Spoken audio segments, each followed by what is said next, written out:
Hallo Leute und willkommen in Metallica. Heute werden wir über die bekannteste deutsche Metalband sprechen, Rammstein.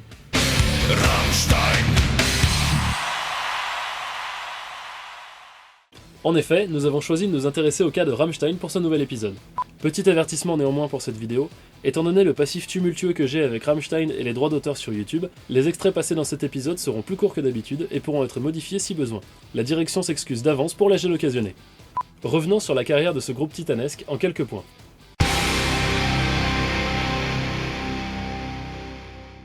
Le groupe est né en 1994 en Allemagne de l'Est. Enfin, l'Allemagne a été réunifiée en 89-90 après la chute du mur, mais tous les membres de Rammstein sont originaires de là-bas. Et c'est probablement une des raisons pour lesquelles leur musique sonne comme ça, car l'Allemagne de l'Est sous le régime communiste était très austère et industrielle, un environnement parfait pour faire germer un groupe comme celui-là.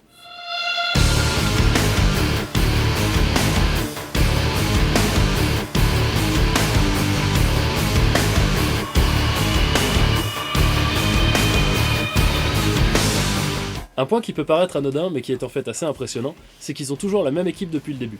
Parce que je peux vous dire qu'il y a peu de groupes qui peuvent se vanter d'avoir fait pareil après 23 ans de carrière. Richard, leur guitariste, a même dit que si un des membres venait à quitter Rammstein, le groupe s'arrêterait avec lui. Weil für mich gibt es nur diese Konstellation in Rammstein. Und für mich wäre das Ende Rammstein, wenn jemand aus dieser Band gehen würde. Insofern ist für mich das Allerwichtigste, dass die Band zusammenhält.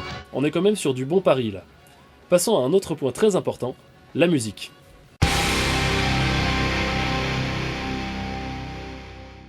Rammstein est un groupe de métal industriel, comme je l'avais évoqué dans les épisodes sur les styles de métal, mais on va être un peu plus précis en disant cette fois qu'ils font partie d'un mouvement appelé Neue Deutsche Härte, qui, comme la New Wave of British Heavy Metal, désigne une vague de groupes ayant précisé un style de métal et venant d'une même zone géographique. Ce qui caractérise le plus la musique de Rammstein, c'est le côté martial de leurs morceaux, avec des riffs dans l'ensemble assez simples répétés tout le long du morceau, et la batterie qui martèle le tempo sans trop de fioritures non plus. C'est simple et efficace, un peu comme AC/DC mais en plus allemand quoi.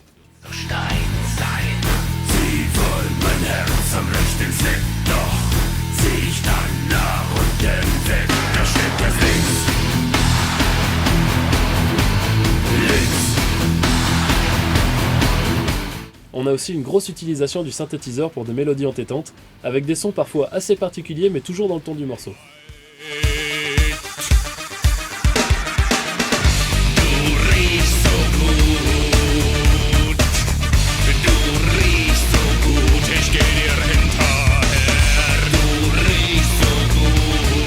Enfin, des fois on se demande quand même.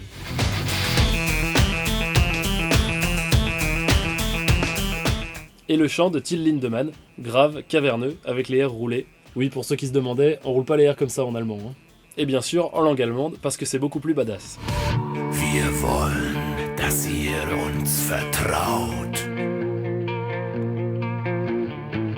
Wir wollen, dass ihr uns alles glaubt. C'est une des particularités de ces groupes de la Neue Deutsche Härte de chanter en allemand. Et dans un style de musique largement dominé par l'anglais, c'est pas les conditions les plus favorables à l'exportation de sa musique à l'étranger. Mais ils s'en foutaient, et on peut dire que ça leur a pas trop mal réussi au final. Je pense qu'il y a pas mal de collégiens qui ont choisi allemand LV2 grâce à Rammstein, je me trompe? Qu'est-ce qui te fait dire ça? Bah parce que j'ai fait pareil. Et oui, désolé madame du... Si vous me regardez aujourd'hui, je veux que vous sachiez que votre speech était super, mais si j'ai choisi allemand, c'était pour ça.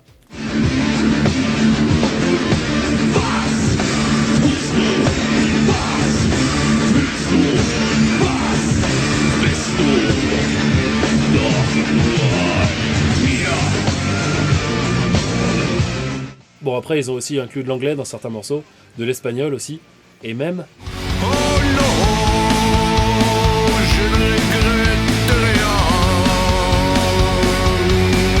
Oui je sais, c'est hyper malsain. Mais voilà, malgré ces quelques aventures linguistiques, ça reste quand même largement germanisé. Une des raisons qui ont permis à Rammstein d'avoir un tel succès, c'est les nombreuses utilisations de leur musique dans le monde du cinéma.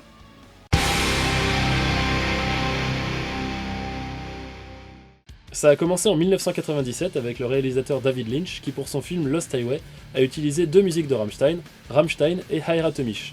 Le groupe n'ayant pas été consulté au préalable, ça a été une surprise pour eux, plutôt bonne je pense vu le renom du réalisateur. La même année, un autre de leurs morceaux a été utilisé dans un film, mais je suis pas sûr que ça les ait vraiment aidés niveau prestige cette fois. Si vous en avez jamais entendu parler, je vous laisse les liens de deux vidéos de confrères youtubeurs qui ont eu le courage de le regarder en entier, vous allez comprendre. Une autre utilisation de la musique de Rammstein a été faite dans la comédie américaine How High, sortie en 2001, avec leur fameuse chanson Du hast, utilisée en tant que réveil matin. Je sais ce qu'il te faut. Là, tu vas faire un bond de 15 mètres.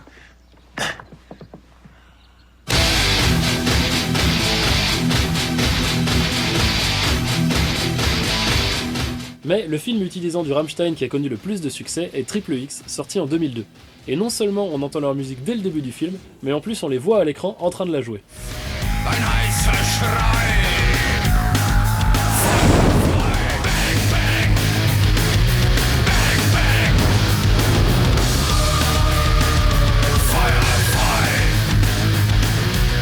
Personnellement, c'est comme ça que je les ai connus.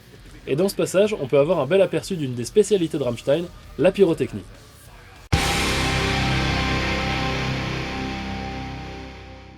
Tous ceux qui ont déjà vu Rammstein en live ou en vidéo savent que le feu, c'est leur truc. Je connais pas beaucoup de groupes qui leur arrivent à la cheville dans ce domaine-là, tout simplement parce qu'ils en ont fait leur marque de fabrique, du coup ils mettent le paquet là-dessus. Le plus drôle, c'est que ça a commencé pour une raison toute conne. Till, qui à la base est batteur, s'ennuyait pendant les moments où il chantait pas. Du coup, ils lui ont trouvé un truc pour s'occuper et faire le show en même temps. Et c'est ainsi qu'on a eu droit au manteau enflammé, à l'arc qui tire des étincelles,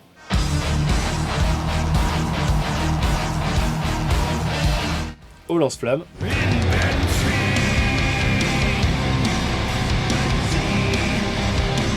aux ailes qui tirent des flammes,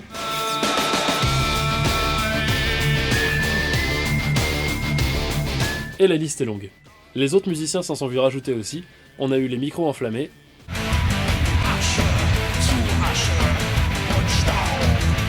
les crash-feux,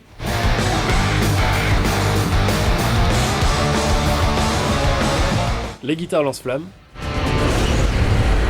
Oh pardon, ça c'est Mad Max. Voilà le bon extrait.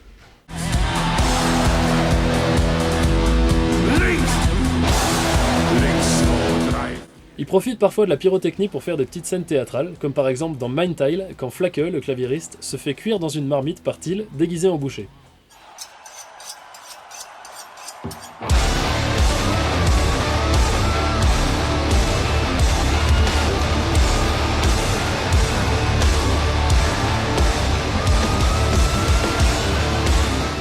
Ça peut paraître gratuit, mais c'est parfaitement en accord avec la chanson qui raconte l'histoire sordide et vraie de deux Allemands s'étant rencontrés via internet pour que l'un mange l'autre.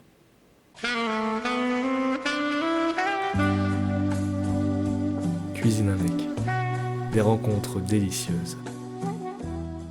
Toutes les scènes n'utilisent pas du feu cependant, on retrouve aussi des choses un peu plus charnelles.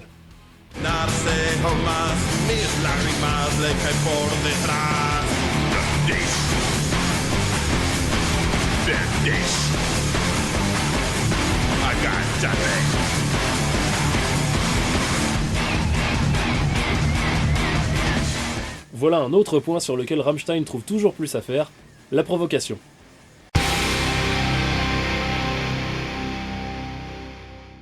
Le groupe a une longue histoire de provocation derrière lui, à commencer par le clip de Stripped, reprise de Dépêche Mode, qui utilise des images d'Olympia de Leni Riefenstahl, considéré par certains comme un film de propagande nazie.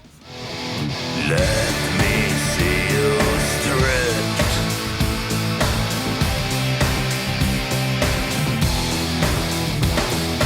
Let me see you stripped. Ouais, on n'est pas sur de la petite provoque à 2 balles là. Ça fait au moins 50 points Godwin d'un coup. Il y a aussi la pochette de leur album Mutter qui s'avère être la photo d'un fœtus mort. Quand on voit que 16 ans après il y a encore des manifs anti-avortement, vous imaginez les réactions à l'époque. Au niveau des chansons, il y a le choix. Heiratemisch, l'histoire d'un nécrophile qui va déterrer sa femme une fois par an pour lui faire l'amour. Spiel mit mir, qui parle d'inceste entre deux frères. Bestrafemisch, dont la traduction est Punis-moi, je vous fais pas un dessin. Mein Teil, l'histoire de cannibalisme qu'on a évoqué tout à l'heure. Enfin bref, un florilège de trucs plus dérangeants les uns que les autres. Une des plus récentes et des plus explicites qui a été faite est la chanson Pussy. Déjà les paroles parlent d'elles-mêmes.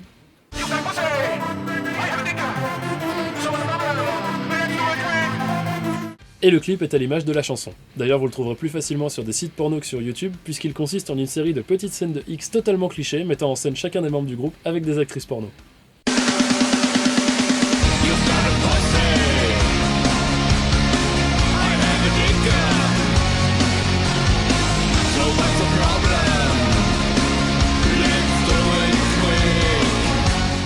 Ils avaient même fait un coffret collector de l'album avec, je vous le donne en mille, des moulages de leur bite en sextoy.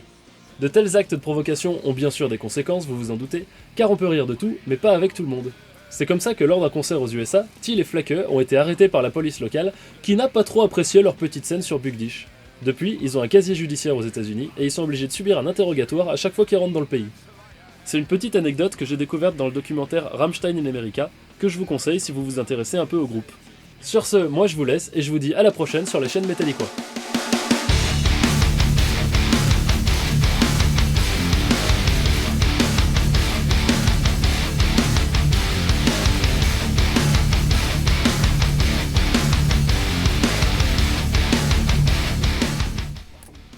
Hubert, c'est quoi ce site porno dans l'historique? C'est pas ce que tu crois, maman, c'était pour Metallica!